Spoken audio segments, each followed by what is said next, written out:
car featured in this episode of 303 Car Care is famous for doing an awesome, but also insane, illegal street race across the country. 303 shouldn't have to tell you, but no, you shouldn't try to go 175 miles per hour on a public road. You probably won't beat this record anyway. Coast to coast in record time, this Audi sedan is disguised to look like a Ford Taurus. I'm Bob Galiska, and this is 303 Car Care. What we're detailing driving today is the 2016 Audi S6, also known as the Ford Taurus. Finished in ibis white with black wheels, but what's really different is the fake Ford badge and other vinyl inserts designed to make this Audi mimic a Ford Taurus Police Interceptor. Why is that? Because this car is the Cannonball Run record holder. New York to LA in 25 hours and 39 minutes. We're going to learn more about the record run and the car's owner shortly, but first, let's get this record-breaking ride dialed in.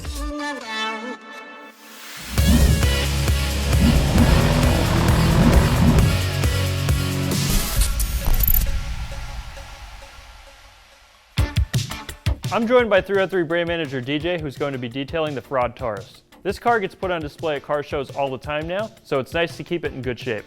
You've done a walk around. What stands out? so since this is a Cannonball Run record holder, it gets driven to a lot of car shows, like you said, so it gets pretty dirty. We're gonna give it a wash, decontaminate the paint, get any brake dust off the wheels. The paint, there isn't a ton of scratches or swirl marks in it, so we're just gonna do a one-step polish after we do that, and then we're gonna hit it with our Graphene Nano spray coating to give it a long-lasting protection. Sounds good. Let's get to work.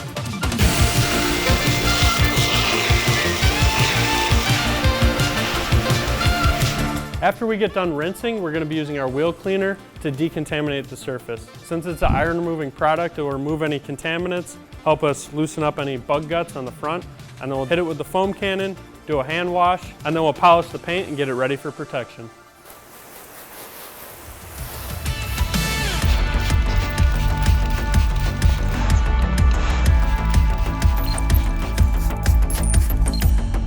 So as you can see, the sides have a lot of contamination on there. That's what the purple runoff from the iron removing process is. If you look up front, right behind the wheels, there's a lot of heavy contamination there. That's from the brake dust flinging up on the side. It's really good to get this off of the paint before we start any polishing of the car, because that's going to interfere with the protection that's on the surface.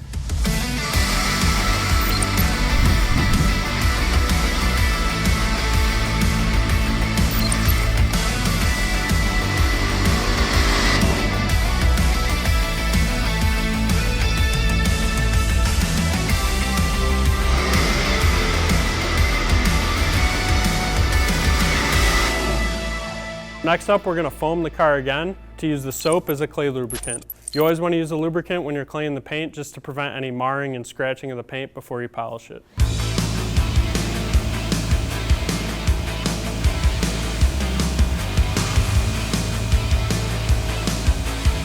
So now we're physically decontaminating with the clay mitt to remove anything that's left on the surface. If you have any contaminants on the surface, you're just going to rub it into the surface and cause more scratches and swirl marks when you're polishing, making your job a lot harder.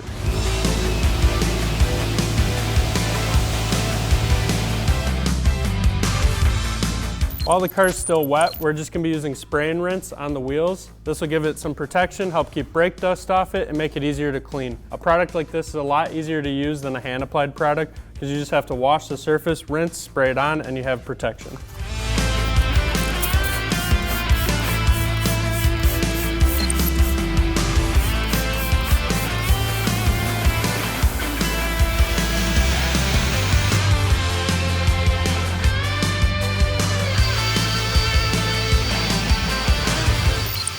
Like we mentioned before, we're just going to be doing a one-step polish. The paint's in good condition, so it doesn't need a ton of work. Then we're going to be applying our Graphene Nano spray coating for protection.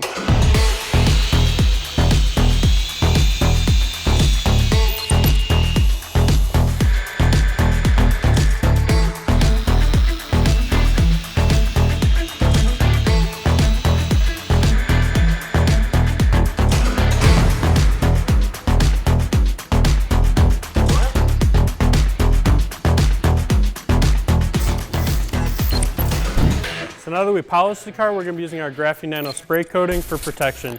It gives you a year of protection. We went with that just so he doesn't have to mess with it and reapply anything at a later time.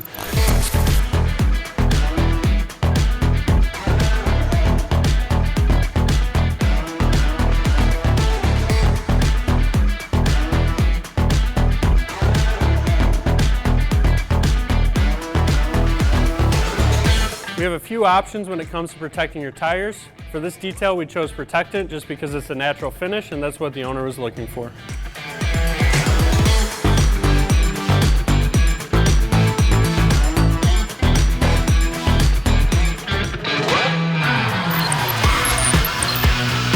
For as much driving as they do, the interior is in pretty good shape, so there wasn't a ton that we had to do. We just vacuumed it out, used interior cleaner, hit some of the tougher spots with the steam cleaner, then used Protectant on all the plastic and rubber seals on the doors, just to get it looking like new.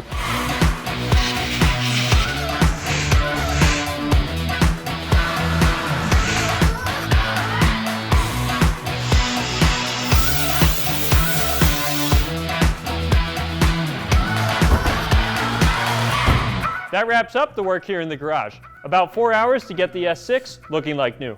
DJ, any final thoughts? Just fun to be a part of a record-setting car. Car looks great. All right, now we're going to learn more about the record-setting vehicle and its owner. We're joined now by Arne Toman, who runs Cannonball Garage in Chicago's northwest suburbs. Arne and his team work on McLarens and other exotics, but we're here today with the Audi S6. Before we hit the road, when you look at the Ford Taurus, what's the first thing that comes to mind? Fake police car? Well, should we hop in and take it for a ride? Let's go.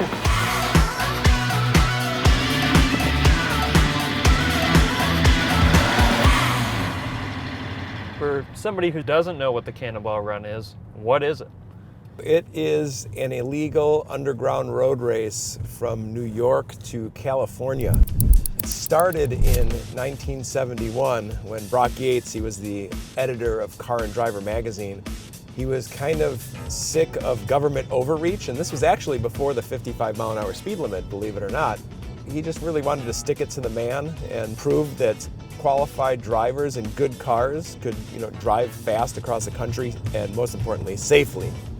The most important aspect of Cannonball is it's not a bunch of lunatics, passing people on the shoulder and driving like psychopaths. It's a military operation, and the underlying goal from all cannonballers is safety. We slow down to pass, make our intentions very clear. I don't want to affect anybody negatively.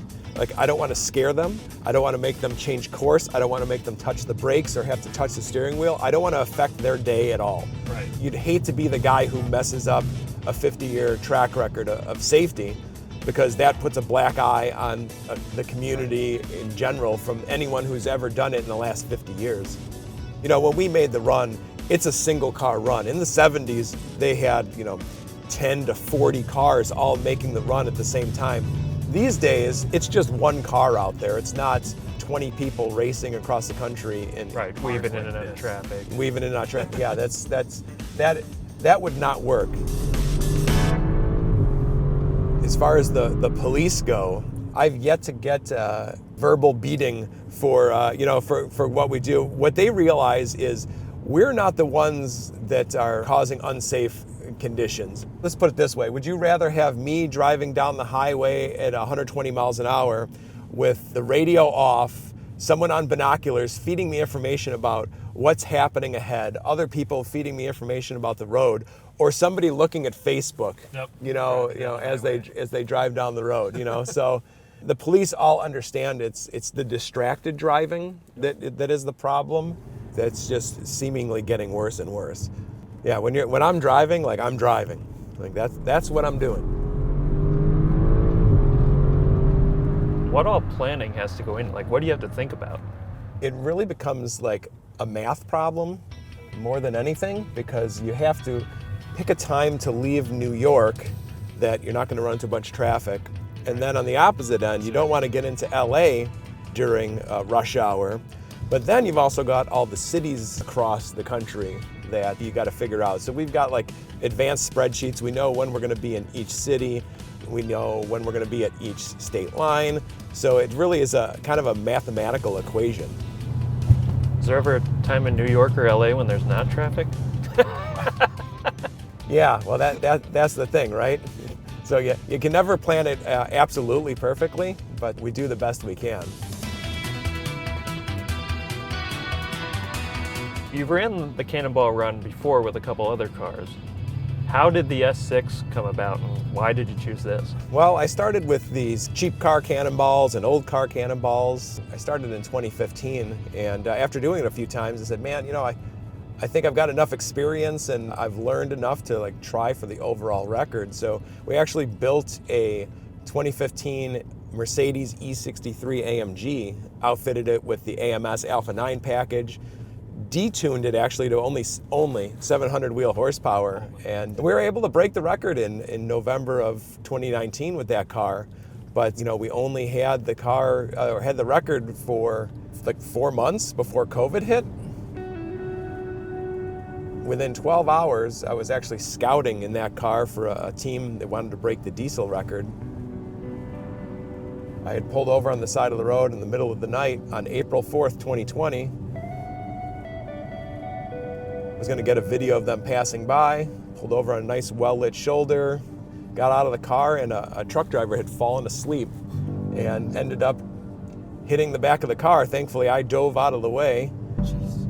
So I lost my car, and then 12 hours later, some unknown team went out and broke our record by an hour. So the record then stood at 26 and a half hours. So now I was without a car and without a record. So I had a choice to either just call it good or to build something quickly, because we were kind of running out of time. The West Coast was already opening up and removing their restrictions. So we threw this Audi S6 together. Back when I was at AMS Performance, we actually had one of these as a development car, and I always noted, I'm like, man, that thing looks a lot like a Ford Taurus, a very kind of mundane, boring looking vehicle. So in the matter of a few days, I had 4 guys on this thing 24 hours a day. We pillaged parts from other Cannonball cars that I had, and we just really threw this thing together. I jumped in, drove to Cleveland, picked up my co-driver Doug. We went to New York, got a good night's sleep, and blasted across the country in 25 and a half hours.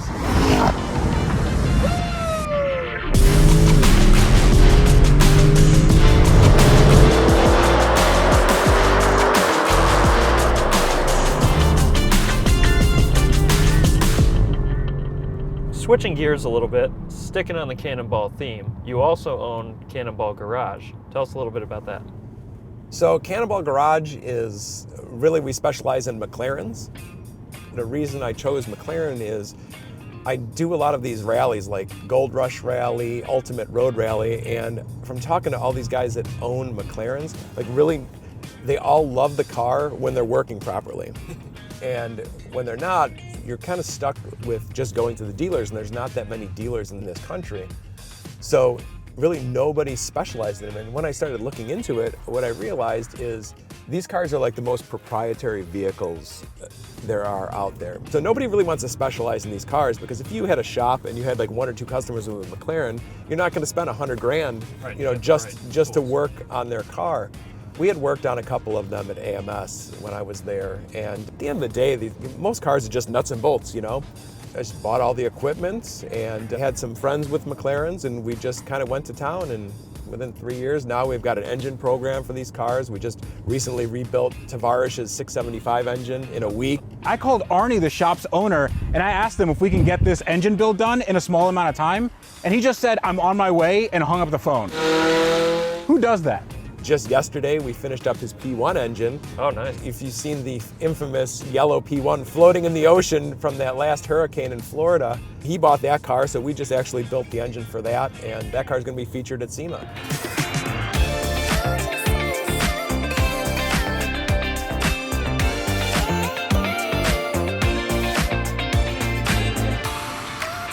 I mean, for me, it's really cool because, like, I grew up with my grandfather. I watched the Cannonball movie at least 150 times.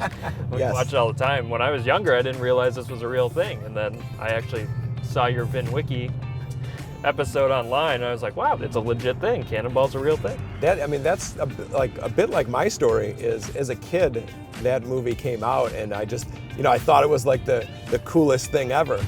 But shortly after that, I found out it was a real thing by reading the Car and Driver magazine articles from the 70s that Brock Yates had written, about the event.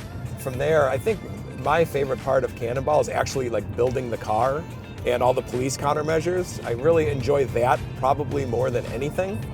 And and the planning and stuff is fun, and obviously doing the run is cool, but I think building the car is probably my favorite part of Cannonball.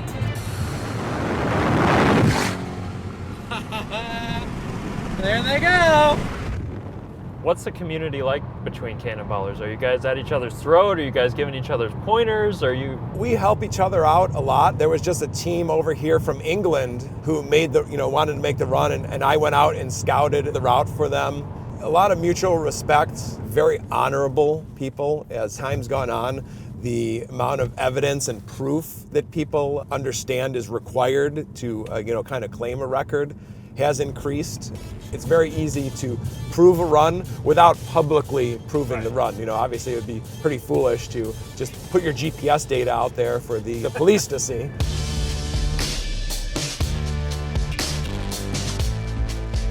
What's kind of next? Are you more interested in the business at this point, or are you still kind of keeping up with the Cannonballers? Yeah, no, I'm still keeping up. I'm officially retired. I'm not doing any more of these events or runs anymore.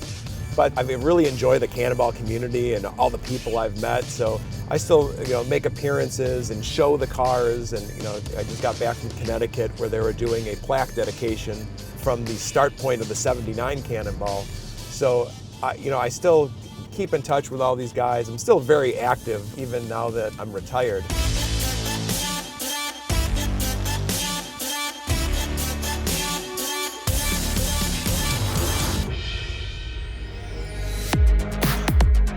We want to thank Arne for letting us detail the S6 and giving us a look inside Cannonball Garage. Arne, thank you. Appreciate your time and hanging out with us. You can follow them on Facebook and Instagram. If you want to try the products we used, 303 is available at all major automotive retailers as well as on Amazon. Thanks for watching. See you next time on 303 Car Care.